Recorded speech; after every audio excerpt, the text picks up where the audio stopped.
Kenya is way more than just a safari. She is a US Army veteran, entrepreneur and Charleston native who fell in love with the beauty that is Kenya. The people are great, the food, the culture, the language.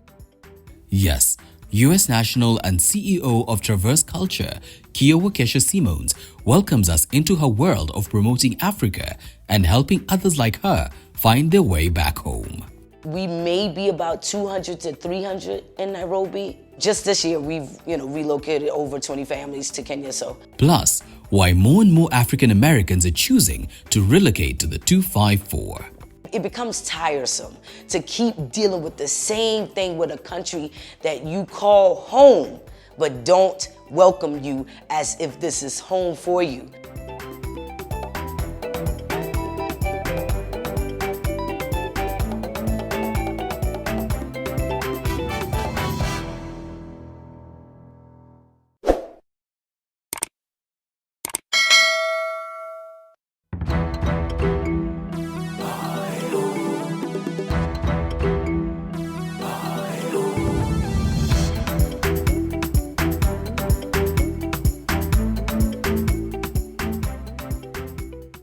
It's been about 14 years since 43-year-old Kioesha Simmons began her love affair with the 254. Unlike most foreigners, hers is a love that transcends the confines of space and time. It is internal. It forms part of who she is. It's her identity. And it all began when she was stationed abroad. I met my first Kenyan when I was in Afghanistan working as a civilian. Right after I got out of the military, I got a job back overseas. And I met my brother James Miliwasi, and we connected. And I had never met a Kenyan a day of my life in the US. So it took for me to go all the way to Afghanistan to meet him. But when we connected, it was like, boom, we were family.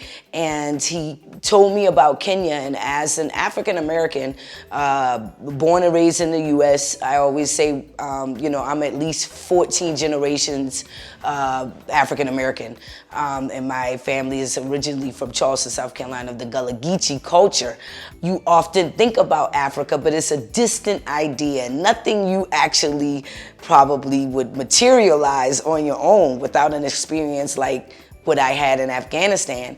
And as he was telling me about Kenya, I'm like, I'm coming. He's like, really? I said, yeah, I'm gonna come.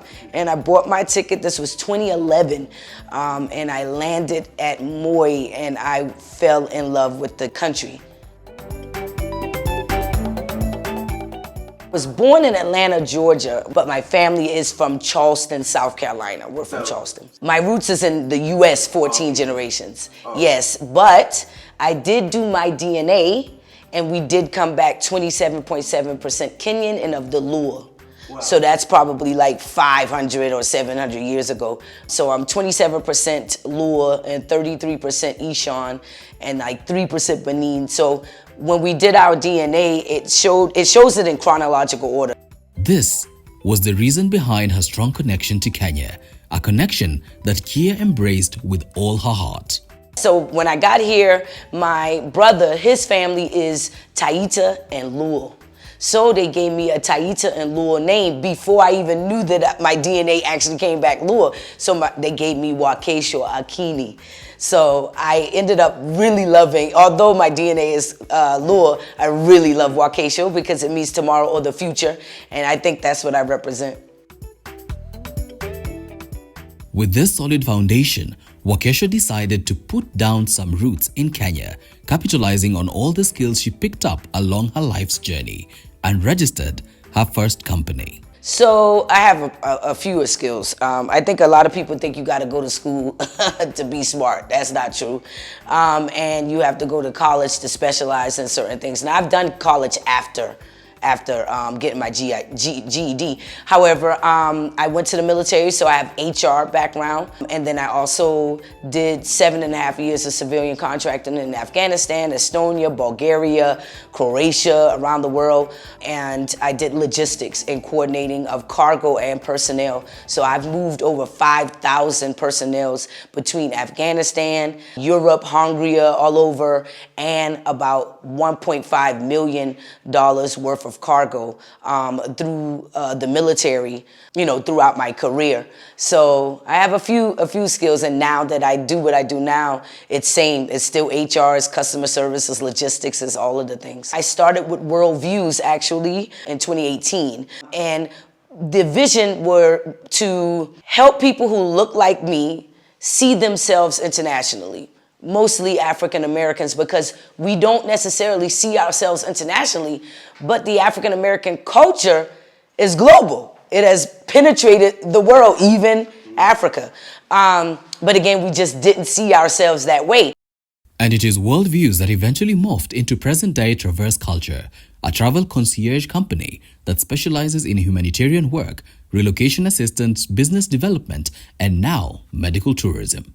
We usually see people go to Colombia, Turkey, India, DR, so on and so forth, but no one really looked to Africa to come get their healthcare unless you're from Kenya and you know how good your healthcare system is compared to the US. Well, now we're seeing an emergent audience that is interested in getting affordable healthcare, and we know that Kenya is the new frontier for healthcare services. So we relaunched our medical tourism program January of this year, and thus far we've had at least 6 patients to come from the US that are African American to get procedures such as fibroid surgery, hysterectomy removal, cancer treatment. We're starting to see some cosmetic surgeries. We're having people come in to get their hair treatment done, dental work. And so this is what we offer through our medical tourism program here in Kenya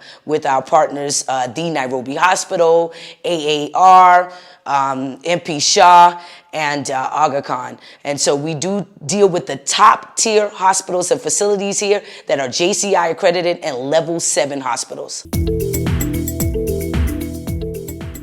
We do specialize in group travel to Kenya. That's how we started here. But our travel is just a little bit different. We immerse investment opportunities, medical tourism, humanitarian work, as well as business development all in one itinerary. So by the time the client leaves Kenya, we've converted the client from a tourist to an investor, from a tourist to someone who may want to relocate, from a tourist to someone who may want to use the healthcare system here. It's all about converting and offering opportunities from the onset. You don't have to come back because we're not going to fly you all the way over here just to see animals. Kenya is way more than just a safari.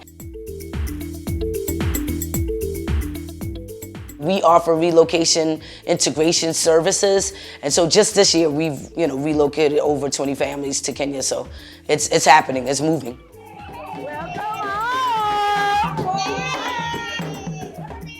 I think now we may be about 200 to 300 in Nairobi. In Nairobi? In Nairobi, not across Kenya.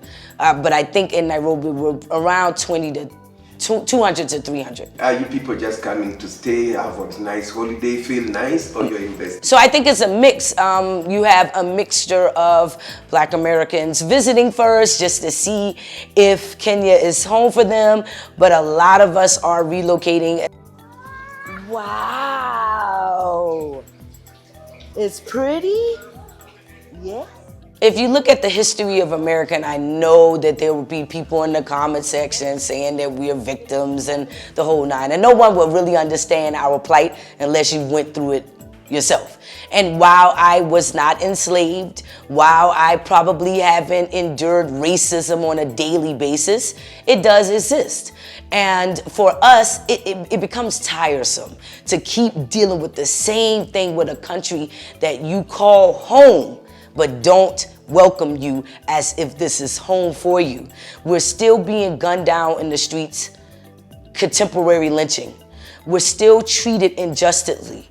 You still see people get away with anything in America, and Black folks still haven't been acknowledged by the society that we were enslaved, that there's trauma that goes with that, that we should have the opportunity to be at least acknowledged at minimum. But it has never happened in the last 150 something years since slavery ended. But let's go a step further. We only been emancipated as a group of people in terms of the Jim Crow era and all of the things that came with that 60 years in the 1960s. So we only talking about 3 generations that actually had the opportunity to do what our grandmothers or our great-grandmothers weren't able to do. So you feel at home being in Africa? Absolutely. I blend in here. You know, if I don't say that I'm Kenyan, you just assume that I'm Kenyan. If I don't say it, and even when I speak, you still think I'm Kenyan of the diaspora, because most Kenyans move abroad, they come back, they have an American accent. So you just assume that maybe my mother or father is Kenyan, but you just blend in, you know? You pick some Swahili words. Kidogo. Kama gani? Asante. Asante, karibu. I don't know. Yes, I know a little bit, kidogo. Napenda Kenya. Yeah, nakupenda pia Kenya. Relocation is an investment in and of itself. It covers all sectors in the Kenyan economy. Most of the people that we relocate will use the healthcare system. They'll use the education system if they have children. Of course, they'll use the agriculture in terms of groceries and just living every day, transportation, purchasing vehicles and things of that nature. Anything that has to do with settling in the country and and spending money in the economy will impact the economy overall. So relocation is an investment by itself. And so this is what we're kind of seeing as we start to relocate people here. But unfortunately, this noble move comprising mutual benefits isn't devoid of challenges. I think the biggest challenge is immigration. If you don't qualify for the 3 main immigration permits that Kenya offer, it kind of sucks, because it's like you can't really relocate here and live here comfortably if you don't get those permanent residency. And as an organization, we advocate to operate above the board all the time. We comply with the Kenyan law, and we do not encourage people to move here who cannot stay in the country legally. So immigration may be an issue. Sustainability. You know, a lot of people want to get up and leave America, not just Black Americans. They're white Americans leaving, they're Asian Americans leaving. Ellen DeGeneres, the lady who had the talk show for all of those years in the U.S., as soon as Trump went in office, they moved to England. You know, so people are moving away from the U.S. It doesn't matter what color. We just happen to come here to Africa because we feel like we can feel more comfortable here in Kenya. Shout out to Ghana for leading the way on that and offering the invitation for the diaspora to return home. And so the president of Ghana in 2019 invited all diasporans, specifically Black Americans, since we were sold and enslaved in North America through Africa.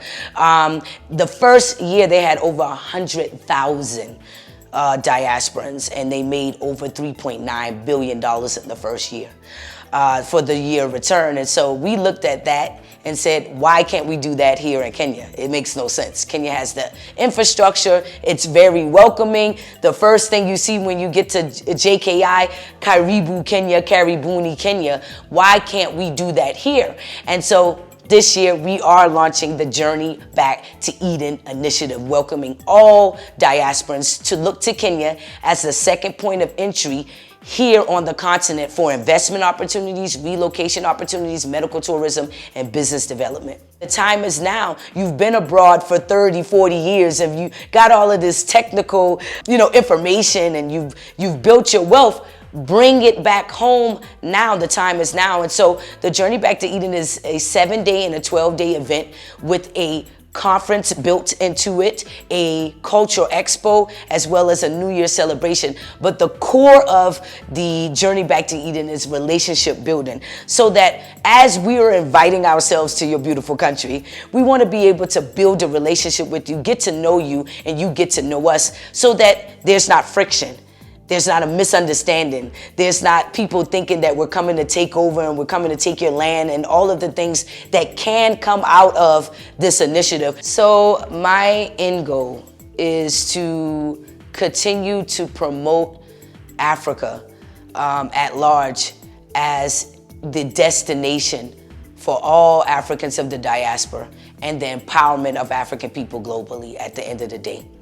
I'm about Africa and Africa only.